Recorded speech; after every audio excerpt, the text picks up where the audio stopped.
During this portion, we are going to finish up our roadway. We are going to create a typical section and then use that typical section to model the roadway by running that typical section down the alignment and profile that we created previously. And our training guide will be on page 1-26, where we'll create what we call a composite section, defining what's going on the left and right side of the roads, and then that'll carry us through to the bottom of page 1-32, where we actually run the typical section or apply it. So let's get started. We're going to get into our Power Civil design file that's located in our Data Geosite Site Modeler Lab 1 folder. So we'll open that up, and we'll also want to make sure that you're in your model. So we're going to open up our project file in Power Civil. So I'm going to go ahead and select my Site Modeler tool, which brings up my project wizard, open up my file, and be in there. Now at this point, we've created the alignment by storing graphics on the center line. We drew a ground profile using the Draw Profile tool. That's located here.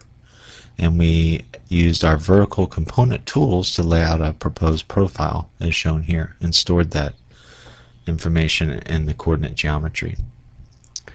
So at this point, what we're going to do is create a typical section.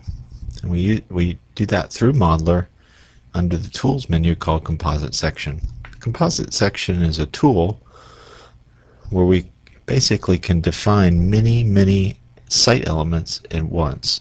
So it's very useful for things like roadways, where I have a left side and a right side, as shown here in the tabs. And I want to define multiple information on the left-hand side of an element and multiple information on the right-hand side. Now in our case, we're going to run a composite section, and all the site elements that it creates will be added to the entrance road. Now the composite section also has a section manager, so we hope that eventually you'll have multiple typical sections stored, and you'll just save them off and they'll appear here in this list, and you can scroll through the list and pick the one you want. Once you pick it, you simply double click on it, and what happens is it fills out the left side and right side tabs on the dialog with the appropriate information, and then you simply hit apply and run. Now for our case here in this exercise, we'll go ahead and create it, the left side and right side. So I'm going to go ahead and click on the left side details tab, and I'm going to focus my attention again on the entrance road. Now I'm going to be running this kind of hinged on the center line, and the first thing I want to do is on the left hand side is I want to go out there as I work from my way around. I want to go out there and define the edges of pavement. Now in this case, my pavement is an orange graphic, and it's 12 feet or so from the center line. So what I'm defining is an element as a break line at a -2% from my primary element being the center line, and my projection option being entire element. Now what it's going to do is I have to define what it's searching for. That would be the edge of pavement graphically. So on the sample graphic, I'll just right click on it, set it by element, click one of the orange lines, click again, and that'll fill out the appropriate level, weight, and color and style. And then the maximum distance to search for that away from the center line, I'll just say 13 feet. That way it'll make sure it gets the element if it was drawn a little bit further than it should have been. So that defines the edge of pavement. We include a section viewer here, and you can bring that up, and you can see the center line we're coming down at 2%. So I can see what's going on as I create it. Now after that, center line, the next thing I want to do in the list is I want to put a section, a curb and gutter section. So we define that here in the dialog by element type section. Now a section is like a typical, it could be used for, curb and gutter, sidewalk. It's something that's going to be horizontally and vertically related to its parent element, or in this case the edge of pavement. So for example, my curb and gutter will never deviate as far as width. It will never deviate in width and height from the edge of pavement. So it'll always maintain that some sort of relationship. So I'm always going to have, like, for example, a 1.5 foot wide gutter. I'm always going to have a 6-inch high curb. In those situations, it's a great idea to use a section to define that information or model that. So our element type is a section. On this side of the road, on the left-hand side, we're going to make it a boundary, so it's the farthest thing out that's going to be part of our roadway from the center line.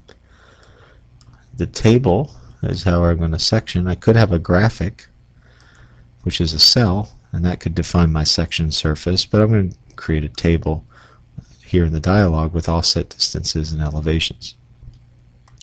So the first thing, I'm sitting there at the edge of pavement, and I'm going to work my way out. So I'm going to go 1.5 feet out,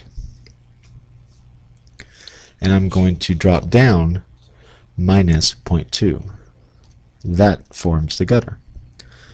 Now this is where we're going to take advantage of our DNC Manager that has in it items on how to draw, in this case, gutter. So I'm going to hit Select Pay Item, and I'm going to scroll down to my plan folder in my DNC. So let me just collapse all the folders real quick,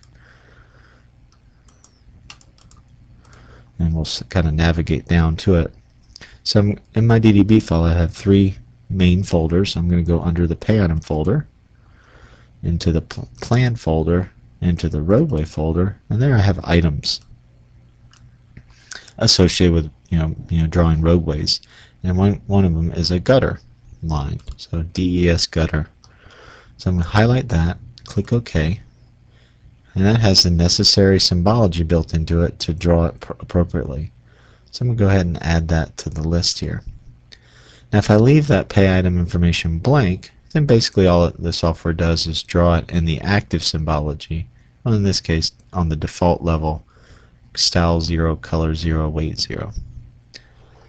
Now that I've defined the offset distance for the gutter line, now I'm going to go to the top of curb. So I'm going to go 1.7 feet away from the edge of pavement will be the top of curb. Go 0.5 higher than the edge of pavement.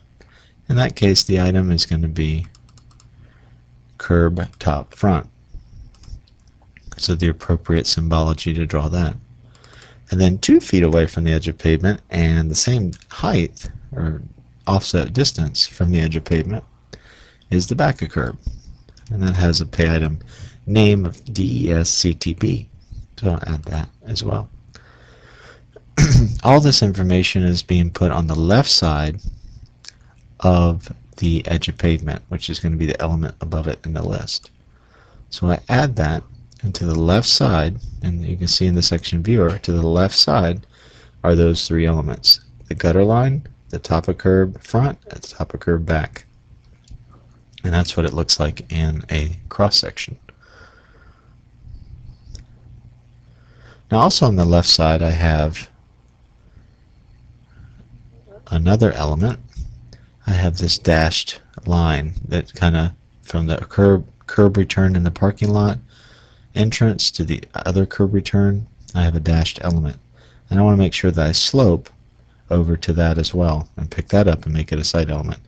I'm going to maintain the same slope as I did on the edge of pavement, but this particular item I'm going to set it to feature, make it a boundary, same slope, and I'm going to select the feature. Now this particular element, just to show you here, I'll hit Select Pay Item. On the Select Design and Computation Manager dialog, I'm going to click the ID. I'm going to select that graphic, and and data point again, and it highlights it there. So it's called a DES join line. So when I drew it, I used this item to draw it. Therefore, I can have it search for that item at a distance, just like searching earlier for an element or edge of pavement. I can search for that item, and any graphics that match that item information will be picked up and sloped to appropriately. So I'll go ahead and add that to the list. So that's the feature called boundary. And I'm going to go ahead and move that up to the top. So you can see we can arrange the order in which things are created. So the first thing we're going to do is define the boundary element, which is that join line graphic. Then we're going to go out there and slope to the edge of pavement, and then on the edge of pavement we're going to stick a section, or a curb and gutter section. So what I'm going to do is copy all that. So I'm going to highlight them all on the dialog. I'm going to copy them, and then on the right side I'm just simply going to paste. So I'm going to basically do the same thing on the right side that I did on the left. And just take a look at that in the viewer. You can see that, well, it looks a little strange over here on the curb and gutter. The other thing that I want to point out that's different on the right hand side of the road is that we have a bus lane. So it's we have widening here.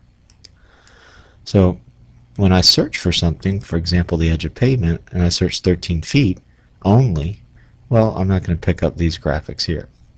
They're 22 feet away. So what I need to do is increase my search distance. So in this case, I'm going to increase my search distance to 23 feet. So I highlight the item, change my max distance, and modify. So we're going to keep picking up that extra lane there. The other thing that's interesting is the section. It's being applied to the left. Well, the left side of the edge of pavement is inside the road. The right side would be out. So on the right hand side of the road, I need to make sure my section goes to the right.